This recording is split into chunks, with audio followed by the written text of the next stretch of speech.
On a aujourd'hui des progrès rhétoriques qui ont été faits. Les dernières interventions du président de la République sur ce dossier-là en sont la preuve, mais nous sommes dans la notion de frémissement. On n'est pas véritablement dans quelque chose où on peut dire il y a une volonté politique très claire qui s'exprime pour lutter contre l'islam radical.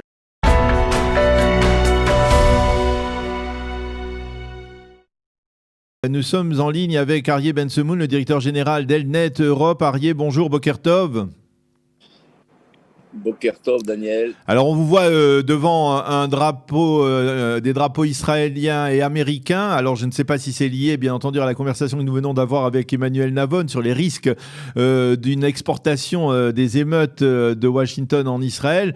Mais on voulait parler avec vous ce matin de ce forum, de ce premier sommet européen, et là on va parler de l'Europe en particulier, que vous organisez avec Elnet Europe sur la radicalisation islamiste, la menace terroriste à une date extrêmement importante, une date souvenir, puisque ça sera le 11 janvier, lundi prochain, 6 ans après la grande journée on va dire de mobilisation qui avait suivi les attentats de Charlie Hebdo et de l'Hyper Cacher. Quel est l'objectif de ce forum que vous souhaitez, qui va s'organiser bien entendu encore une fois en Zoom par la force des choses? Bonjour Daniel, Boker Tov à tout le monde. Oui, d'abord un mot sur le fond d'écran. Il est choisi pour la circonstance, d'abord par soutien à l'État d'Israël et solidarité avec le peuple américain. Et effectivement, comme vous l'avez rappelé ce matin, ce qui s'est passé au Capitole à Washington ces jours-ci est absolument consternant, bien sûr inacceptable, qui pourrait dire le contraire.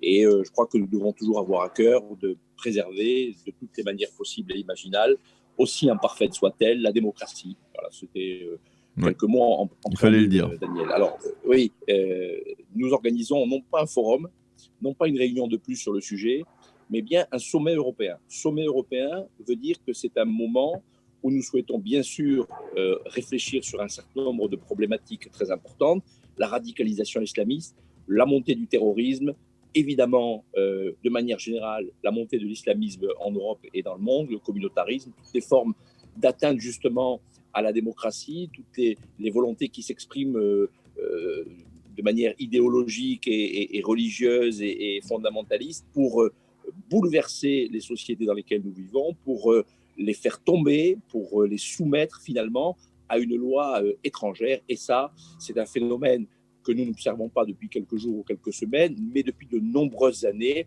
On pourrait faire remonter ce phénomène-là au début des années 2000 avec la deuxième intifada en Israël, qui portait déjà en elle tous ces ferments de l'islam radical et de l'islamisme, cette intifada des mosquées, comme elle s'était intitulée elle-même, ou comme certains avaient voulu l'appeler, les attentats du 11 septembre, évidemment, et depuis tout ce qui s'est passé. Et vous rappelez, avec juste raison, le 6e funeste anniversaire de l'attentat contre Charlie Hebdo et l'Hyper Cacher, et cette grande mobilisation des millions de personnes descendues dans la rue pour protester, pour se lever, pour dire on est Charlie.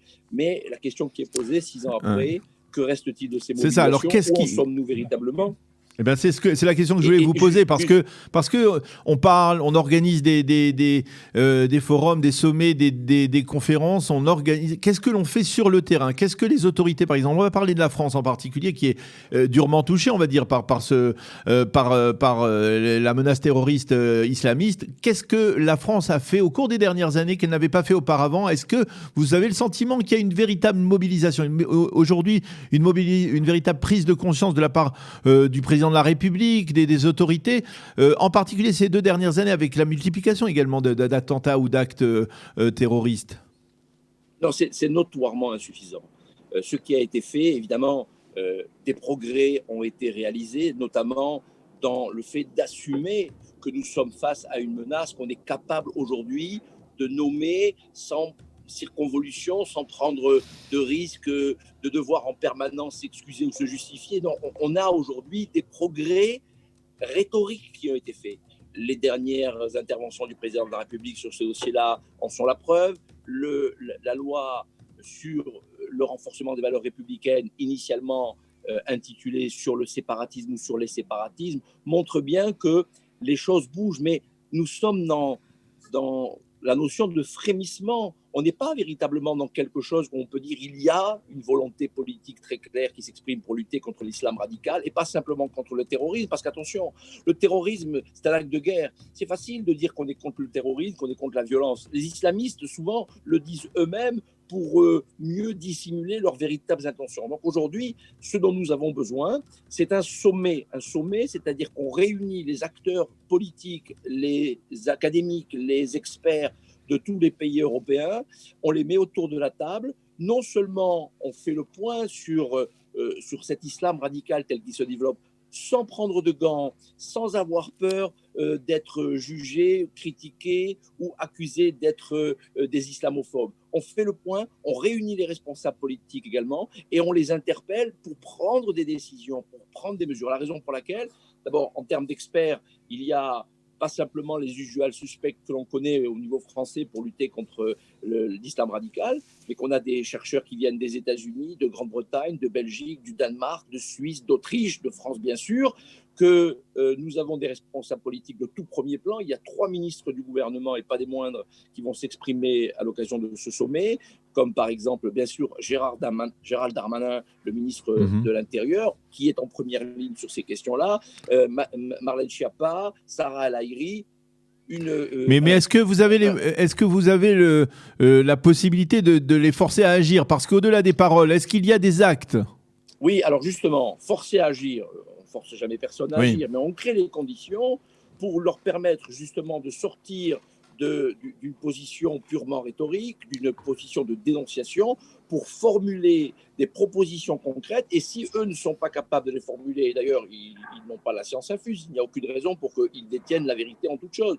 Ils ont besoin des forces que nous représentons, des organisations non gouvernementales, des organisations comme Elnet. Je rappelle que nous faisons ce sommet en partenariat avec la Fondation pour l'innovation politique, la Fondapol de Dominique Régnier, et nous faisons ce sommet également en collaboration avec la Fondation Jean Jaurès. C'est-à-dire que nous nous sommes associés à d'autres forces dans la société qui incarnent des grands mouvements politiques ou en tout cas des grands think tanks et qui vont nous permettre de pousser des idées concrètes. Un sommet, notez bien le mot, ce n'est pas un forum, ce n'est pas une conférence, c'est un sommet. C'est-à-dire que nous voulons faire de cet événement, le premier du genre, je veux le rappeler, un moment de décision et de prise de conscience et de décision au niveau politique. C'est pourquoi vous voyez cet entre-là entre les chercheurs, les penseurs, les experts et les responsables politiques, parce qu'il faut que des décisions soient prises. Non, ça n'est pas suffisant. L'islam radical, c'est une lèpre. C'est comme ça, en tout cas, que le président de la République l'a décrite dans un de ses derniers discours.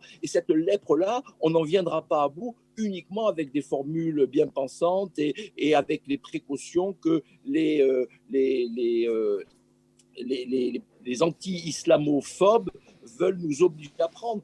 C'est une guerre de tranchées qu'il faut mener contre une idéologie, celle des frères musulmans, celle des salafistes. Et on n'y arrivera pas si on ne prend pas des mesures extrêmement puissantes, extrêmement fortes. Voilà, alors, un sommet, ça sert à tout ça, à mettre sur la table les analyses géopolitiques, géostratégiques, étudier, faire comprendre les racines du mal. Encore aujourd'hui, en France, la plupart des responsables politiques ou la plupart des gens dans l'opinion publique ne comprennent pas véritablement la nature de ce à quoi nous sommes confrontés. Ce n'est pas simplement une dérive religieuse, c'est une idéologie fasciste.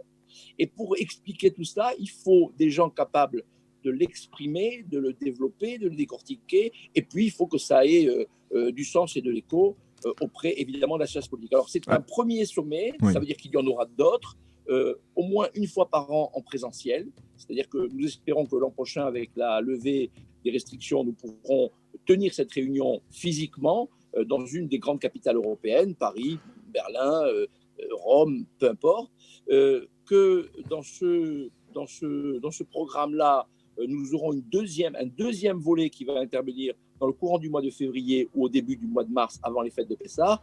Un deuxième volet parce que nous voulons enfoncer le clou, aller au fond des choses et pas faire en sorte que ce soit encore une énième initiative qui n'est pas de lendemain.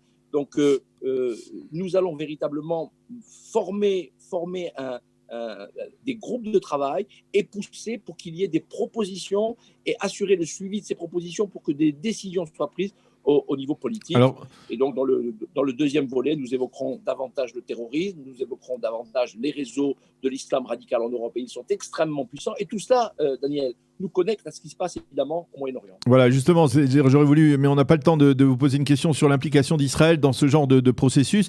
On aura l'occasion peut-être d'en reparler dans une autre conversation. Mais en tout cas, juste pour être précis, est-ce que comment on peut se brancher? Est-ce que c'est possible, est-ce accessible ce forum, ou alors c'est réservé sur réservation?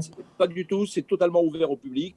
On peut se connecter. Il y aura un Facebook Live qui sera disponible pour que tous ceux qui le souhaitent, de 14h30 heure de Paris à 19h, puissent se connecter. Alors, on n'est pas obligé de tout voir si on n'a pas le temps, mais on peut faire un choix.